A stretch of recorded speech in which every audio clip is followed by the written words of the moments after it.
মহাৰাজ কালকে মহাৰাজ শুভ দিন শুভ ক্ষণত মোৰ ভগিনীৰ বিবাহ কাৰ্য হল সমাপন হয় মহাৰাজ কন্যা সম্প্ৰদান কি যে মৰ্মান্তিক এই নিষ্ঠুৰ বংশৰ হৃদয়ৰ ফুলবাসী গৃহে যেন যি কৰিছে আঘাত কালকেতু মহাৰাজ আছেনে প্ৰস্তুত হৈ মোৰ হয় প্ৰস্তুত মহাৰাজ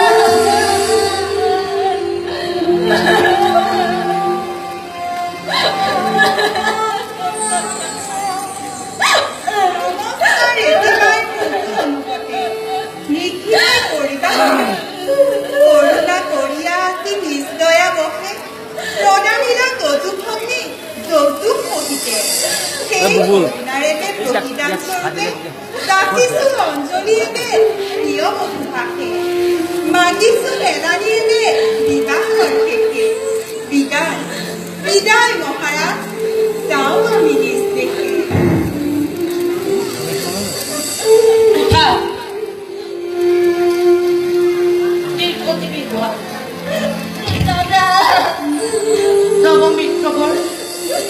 তোমাৰ দৰে এজন সুপাত্ৰ পাই মই আজি নিজকে ধন্য মানিছো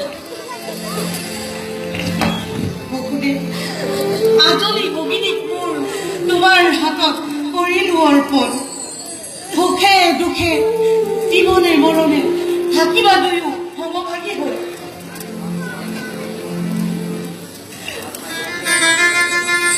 কালকেতু প্ৰস্তুত নহয় মোৰ হয় হস্তিগণ প্ৰস্তুত মহাৰাজ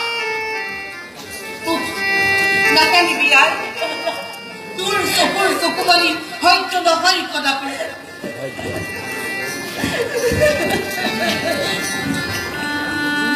কালকেতু যাত্ৰা আনিবে হওক আৰম্ভ প্ৰস্তুত আহক মহাৰাজ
মনৰ দুৰ্বলতা বল শুনি বল আবকুৰে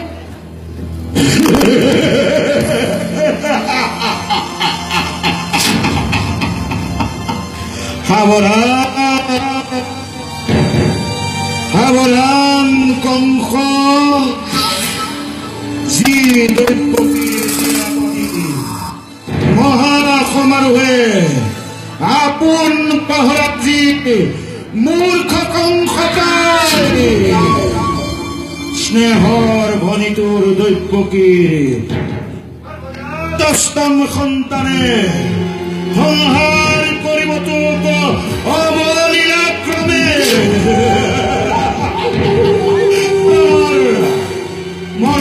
দিনটোৰ দুৰন্ত সুৰ চমু চাপি আহে দিনে দিনে। তাৰে আজি অপূৰ্ব সূচনা, তাৰে আজি অপূৰ্ব সূচনা।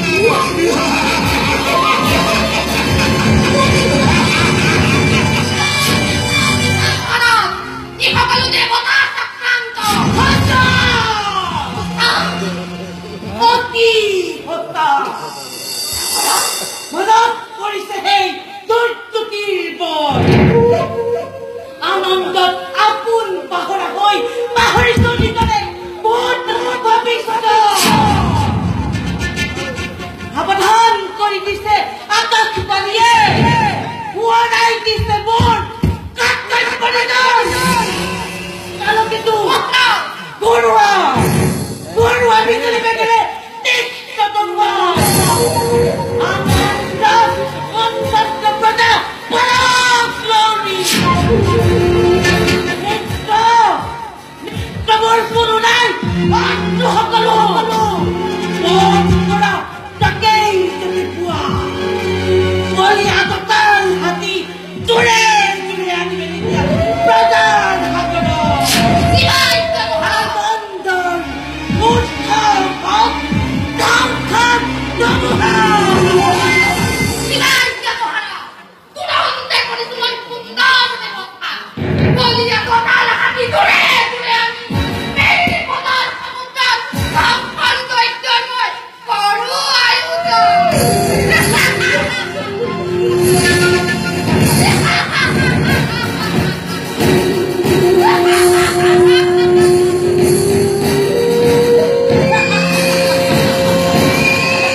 আৰু স্নেহৰ ভৰিতব্য কি ভৱিষ্যতৰ ভাগ্যলিপি মোৰ শুনিলা নহয় দুয়োৱে কাণ পাতি কি মিলন বান্ধোনেৰে বান্ধিব তোমালোক দুয়োকে আজি।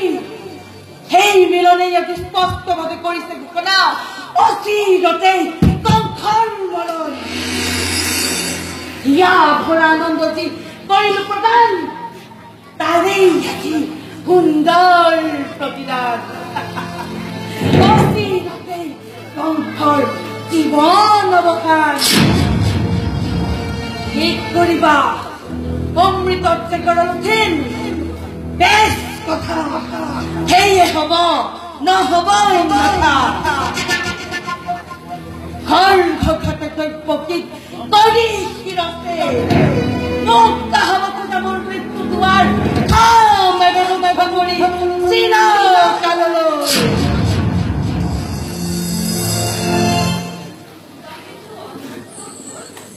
ল'ব লাগে মৃত্যুদণ্ড আজি কিবা হেতু মথুৰাৰ নিৰীহ প্ৰজাত শাস্তি পাই পৰা যায়।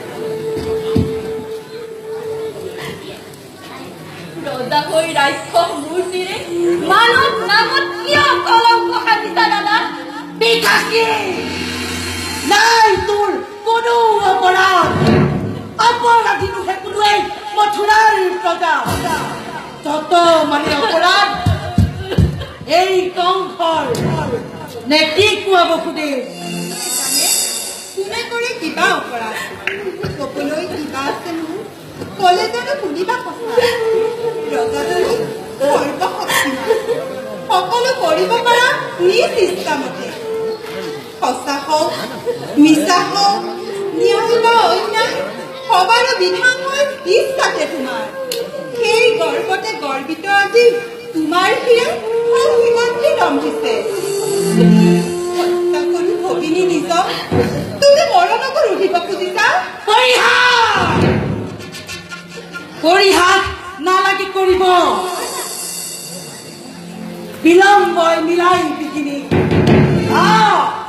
তোমাৰ কথাই সঁচা ৰজা মই তেনে ইচ্ছা তেনে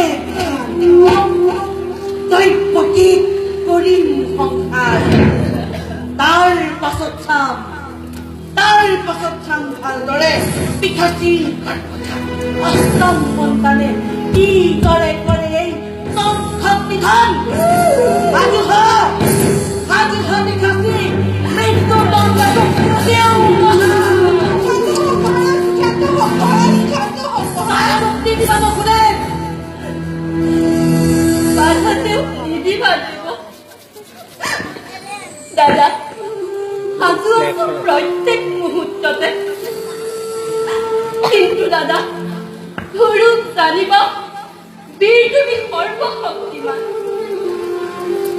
তথাপিতো দেখা পাই সন্মুখত খুব আগন্তুক মৰমৰ স্বপ্ন প্ৰহেলিকা জীৱা দৰে কপিতা ভলত এই দৈৱকীয়ে মৃত্যুৰ নামত বিচলিত নহয় তেনোৱা হয় যদি মৃত্যু মোৰ স্বামীৰ আগত তুমিহে মহাবীৰ শ্ৰেষ্ঠৰ হাতত দেৱতাৰ দানধুলিতা হাঁহি কৰি গ্ৰহণ এনে কাৰ্য অতি অশুভ নাৰী হত্যা ভগিনী হত্যাৰে কলংকৰ কালিমা সানি ক্ষত্ৰিয়সী বিনা প্ৰয়োজনে ৰঞ্জিত কৰিলা ঘৰত এনে কাম কৰা যদিচ্ছাটো তুমি যুগে যুগে জগতত বীৰৰ সমাজে শতমুখে কৰিব গঞ্জনা নলব তোমাৰ নাম লাজতে ঘৃণাতে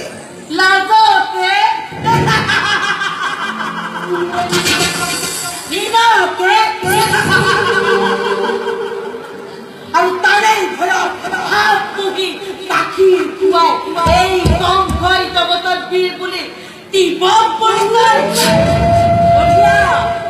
বঢ়িয়া তোমাৰ যুক্তি উচ্চ হিতাকাংক্ষীবোৰ তুমি বসুদেৱ তাৰো আছে সহজ উপায় হয় মহাৰাজ দৈৱকীও জীয়াই থাকিব তোমাৰো ৰজা একোকে অনিষ্ট নহব মই কৰ জোৰে কৰিছো মিনতি দিয়া মোক দৈৱকীৰ প্ৰাণ ভিক্ষা দান তাৰ পৰিৱৰ্তে মহাৰাজ দৈৱকীৰ গৰ্ভতাত সকলো সন্তান মুহূৰ্ততে ভূমিষ্ঠ হব এটি মই আনিবি তোমাৰ হাতত হত্যা কৰি সিহঁতক ভগা তুমি নিস্তন্ত চিৰদিনত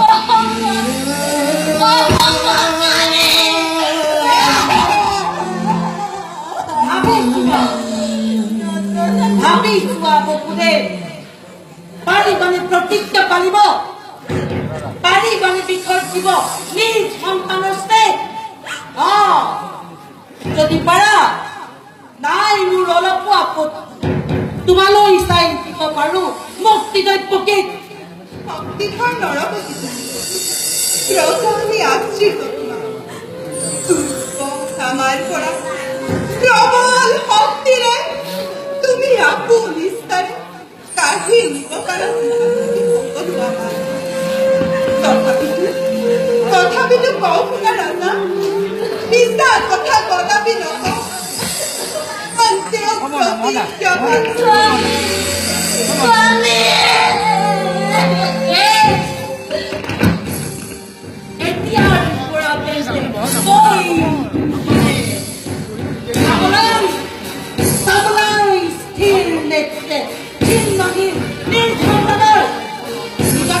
প্ৰস্তুত